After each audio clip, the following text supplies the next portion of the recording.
the 90-day ramp-up plan and ongoing training.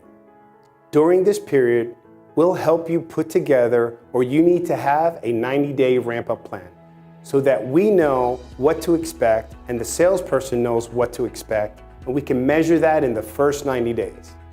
My father is a 20-year Army vet, and I'm proud to say he earned a Bronze Star. For those of you who joined the military, what happened? They shaved your head and they put you into a boot camp. What did they do in that boot camp? They had a very rigorous, rigid, standardized program for you to go through to ensure you were ready for battle. You want the same thing in your 90-day ramp-up plan. I would rather bleed in practice than die in battle. You need success conditioning that's customized to the individual new salesperson, the new sales manager, or the new VP, depending on what we find in our assessments and the interviews. Success conditioning consists of blended learning, product knowledge, sales skills, online training, and coaching. First, you have to make the decision that you're going to be the best.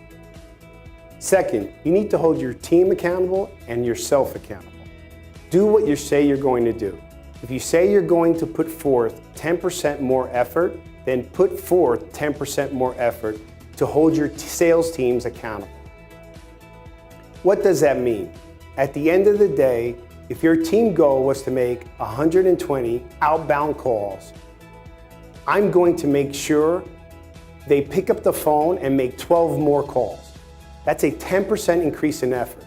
If the goal is 160 outbound calls per day, then at 10% more effort, your team would make 16 more touches. Now, let's just take that for example.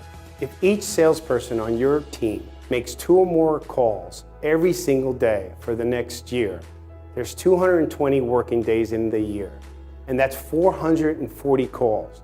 If you had a 30% ratio from outbound calls to actual contacts, that's 60 more conversations per salesperson you're going to have in the next year.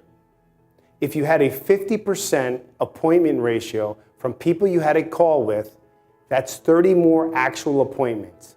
If I take those 30 more appointments and have a 55% closing ratio to move them on to the next step, then it's 15 or 16 more second meetings.